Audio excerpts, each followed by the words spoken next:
Good morning students, कैसे हैं आप। आज एक बार फिर चलते हैं हमारी क्लास की ओर। देखिए, हमारा चैप्टर चल रहा था व्यावसायिक संगठन के स्वरूप। इसमें हमने व्यावसायिक संगठन के बहुत सारे स्वरूप पढ़े। फिलहाल हमारा सहकारी समिति या सहकारी संगठन स्वरूप चल रहा था। कल की वीडियो में हमने सहकारी संगठन की डेफिनेशन के बारे में समझा, देखा क्या होता है सहकारी संगठन। आज हम देखते हैं सहकारी संगठन के लक्षण या विशेषताएं। पहला है स्वैच्छिक सदस्यता। देखिए, मैंने आपको कल भी बताया था कि जो सहकारी संगठन होता है उसकी सदस्यता स्वैच्छिक होती है। कोई भी व्यक्ति अपनी इच्छा से कभी भी इस संगठन में शामिल हो सकता है और कभी भी इस संगठन से पृथक या अलग हो सकता है। किसी भी व्यक्ति को इस संगठन में बने रहने के लिए या शामिल होने के लिए या अलग होने के लिए बाध्य नहीं किया जा सकता। हाँ, इतना होता है, यदि कोई व्यक्ति या कोई सदस्य इस संगठन से अलग होना चाहता है या पृथक होना चाहता है तो उसको अपने बाकी जो सदस्य होते हैं उनको नोटिस देना होता है और नोटिस देने के बाद आसानी से वो संगठन से अलग हो सकता है। अर्थात हम कह सकते हैं कि स्वैच्छिक सदस्यता होती है। इस संगठन में किसी भी प्रकार की जाति, धर्म, लिंग, रंग, भेद आदि का कोई महत्व नहीं होता। कोई भी व्यक्ति इसमें शामिल हो सकता है और कभी भी इससे पृथक हो सकता है। इसलिए हम कह सकते हैं कि सहकारी संगठन की जो सदस्यता होती है वो पूर्णतः स्वैच्छिक होती है, अर्थात सदस्यों की इच्छा पर आधारित होती है। अगला है वैधानिक स्थिति। देखिए, हम जानते हैं कि जो सहकारी संगठन का पंजीकरण होता है वो अनिवार्य होता है। अर्थात प्रत्येक व्यवसाय जो सहकारी संगठन बनना चाहता है, सहकारी समिति बनाना चाहता है, उसको भारतीय सहकारी समिति अधिनियम 1912 में पंजीकरण कराना अनिवार्य है।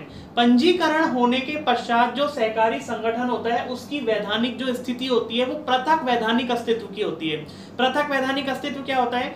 समिति का अपने सदस्यों से जो अस्तित्व होता है वो पृथक होता है। समिति अपने नाम से संपत्तियों का क्रय कर सकती है, अपने नाम से संपत्तियां रख सकती है। समिति किसी अन्य व्यक्ति पर मुकदमा कर सकती है और कोई व्यक्ति भी समिति पर मुकदमा कर सकता है। अर्थात हम कह सकते हैं कि जो वैधानिक स्थिति होती है वो बिल्कुल पृथक होती है, एक व्यक्ति की तरह समिति काम करती है। लेकिन इसी वजह से होता क्या है कि जो सदस्यता होती है वो स्वैच्छिक होती है, क्योंकि कारण ये होता है कि ऐसी स्थिति होने के कारण, पृथक वैधानिक अस्तित्व होने के कारण किसी भी सदस्य के संगठन में आने या जाने का जो संगठन का जीवन होता है उस पर कोई प्रभाव नहीं पड़ता, क्योंकि जो संगठन होता है उसकी वैधानिक स्थिति पृथक होती है। देखिए, दोबारा इस चीज को समझिए। मतलब कि जब इसका रजिस्ट्रेशन हो जाता है, सहकारी संगठन का जब रजिस्ट्रेशन हो जाता है तो रजिस्ट्रेशन होने के पश्चात इसको पृथक वैधानिक अस्तित्व की प्राप्ति हो जाती है। पृथक वैधानिक अस्तित्व का मतलब होता है विधान के द्वारा वो पृथक रूप से एक व्यक्ति की तरह जीवित हो जाती है। उसका भौतिक स्वरूप नहीं होता, लेकिन उसके पास व्यक्तियों की तरह सारे अधिकार होते हैं, जैसे संपत्तियों को खरीदना, संपत्तियों को अपने नाम पर रखना, किसी पर मुकदमा करना इत्यादि। तो इसलिए जो सहकारी संगठन की वैधानिक स्थिति होती है वो पृथक वैधानिक अस्तित्व की होती है। अगला है सीमित दायित्व। सहकारी संगठन के जितने भी सदस्य होते हैं उनका दायित्व सीमित होता है। मैंने आपको बताया था दो तरीके के दायित्व होते हैं, सीमित और असीमित। तो जितने भी सदस्य होते हैं सबका दायित्व सीमित होता है, अर्थात जितनी वो पूंजी लगाते हैं बस उनका दायित्व उस पूंजी की राशि के बराबर ही सीमित रहता है। इनफैक्ट हम कह सकते हैं कि यदि सहकारी संगठन में कोई दायित्व ज्यादा हो जाते हैं तो उसका भुगतान केवल जो सदस्य हैं अपनी पूंजी के बराबर की राशि का करेंगे। इंडिविजुअल संपत्तियों का, व्यक्तिगत संपत्तियों का विक्रय करके दायित्वों का भुगतान नहीं किया जाएगा। वैसे जनरल बात ये होती है कि सहकारी समितियों में इतने ज्यादा दायित्व होते नहीं है, फिर भी अगर ऐसी परिस्थिति आ जाए तो जो सदस्य हैं उनका दायित्व सीमित रहेगा और वो केवल जिन्होंने अपनी जितनी पूंजी लगाई है, जितना भी शेयर्स खरीद रखे हैं, उन अंशों की राशि तक ही उनका दायित्व सीमित होगा। वो अपनी व्यक्तिगत संपत्तियों का विक्रय करके दायित्वों का भुगतान नहीं करेंगे। तो हम कह सकते हैं कि सहकारी संगठन में जो सदस्यों का दायित्व होता है वो सीमित होता है। अगला है नियंत्रण। किसी भी सहकारी समिति में निर्णय और नियंत्रण की जो शक्ति होती है वो निर्वाचित प्रबंध कमेटी के हाथ में होती है। देखिए, निर्वाचित प्रबंध कमेटी क्या होती है? जितने सदस्य होते हैं उन सदस्यों में से ही लोगों को चुन करके, पद अनुसार लोगों को चुन करके एक कमेटी बनाई जाती है, एक प्रबंध कमेटी बनाई जाती है जो क्या करती है? संगठन पर नियंत्रण करती है और समस्त निर्णय लेती है। जो सहकारी संगठन का प्रबंध होता है या नियंत्रण होता है, जो निर्वाचित कमेटी होती है या जो सदस्यों का चुनाव होता है वो प्रजातांत्रिक रूप पर होता है। अर्थात कौन कौन से सदस्य नियंत्रण कमेटी में भाग लेंगे, प्रबंध कमेटी में भाग लेंगे, उनको बाकी के सदस्यों के द्वारा चुनाव की प्रणाली को काम में लेते हुए चुना जाता है। इसलिए हम कह सकते हैं कि ये एक प्रजातांत्रिक प्रणाली है। अर्थात इसमें चुनाव के माध्यम से प्रबंध कमेटी बनाई जाती है और समस्त निर्णय लेने का अधिकार और निर्णय इस प्रबंध कमेटी को होता है। और प्रबंध कमेटी के जो सदस्य होते हैं वो सभी सदस्य सहकारी संगठन के सदस्य होते हैं, बाहर के सदस्य नहीं होते। तो इसलिए हम कह सकते हैं कि जो नियंत्रण होता है वो कौन करता है, जो प्रबंध कमेटी होती है वो करती है। और यह प्रबंध कमेटी निर्वाचित होती है। निर्वाचित समझ रहे हैं, जिसको चुनाव के द्वारा चुना जाता है। अगला है सेवा भावना। देखिए, सहकारी संगठन के जो स्थापना का उद्देश्य होता है वो सामान्यतः सदस्यों की सेवा करना या सेवा भावना रखना, कल्याण करना, उनकी सहायता करना होता है। अर्थात सहकारी संगठन की स्थापना लाभ कमाने के उद्देश्य से नहीं की जाती, बल्कि जो सदस्य हैं उन सदस्यों का कल्याण करने और उनके सहायता के उद्देश्य से की जाती है।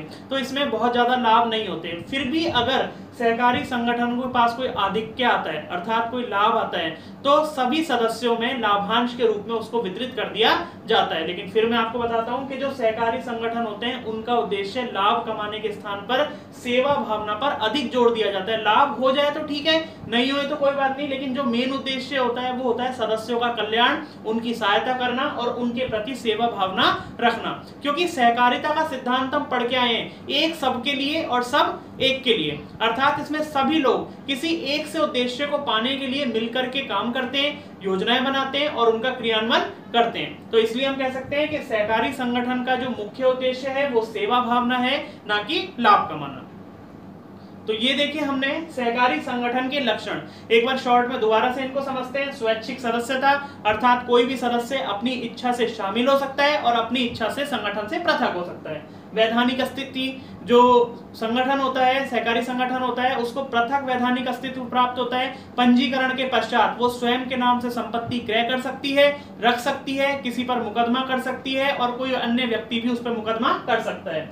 सदस्यों का दायित्व सीमित होता है, अर्थात दायित्वों का भुगतान करने के लिए सदस्यों को अपनी व्यक्तिगत संपत्तियों को काम में नहीं लेना पड़ता, केवल जो उनने संगठन में पूंजी लगाई है उसी से वो दायित्वों का भुगतान करते हैं। नियंत्रण, जो भी नियंत्रण और निर्णय लेने की शक्ति होती है सहकारी संगठन में वो प्रबंध कमेटी के पास होती है। और जो प्रबंध कमेटी होती है वो निर्वाचित होती है, अर्थात सदस्यों में से ही कुछ लोगों को चुनाव के माध्यम से चुन करके एक कमेटी बनाई जाती है जो कि प्रबंध संबंधी समस्त क्रियाओं का निष्पादन करते हैं और नियंत्रण और निर्णय लेने की शक्ति रखते हैं। सेवा भावना, सहकारी संगठन की स्थापना का उद्देश्य लाभ कमाना नहीं होता, अपितु इसका उद्देश्य जितने सदस्य हैं उनकी सहायता करना, उनका कल्याण करना और उनको सेवा प्रदान करना होता है। इसलिए इसमें यदि लाभ होते हैं, आधिक्य होता है, तो उसको सभी सदस्यों के मध्य लाभांश के रूप में बांट दिया जाता है और इसमें जो मुख्य उद्देश्य होता है वो सेवा करना होता है। तो ये थे हमारे सहकारी संगठन के लक्षण। तो आज की वीडियो में हमने लक्षण देखे। नेक्स्ट वीडियो में इस चैप्टर को कंटिन्यू करेंगे, गुण दोषों के बारे में चर्चा करेंगे। इसमें कोई भी डाउट हो तो आप लोग मुझे कॉल करके व्हाट्सएप करके डिस्कस कर सकते हैं। इनके पीडीएफ रेडी हो रहे हैं, जैसे भी हो जाएंगे आप लोगों को धीरे धीरे मिलते जाएंगे, आप करते जाइएगा। तो आज की वीडियो को यहीं समाप्त करते हैं। नेक्स्ट वीडियो में कल एक बार फिर मिलेंगे, तब तक के लिए जय हिंद, जय भारत।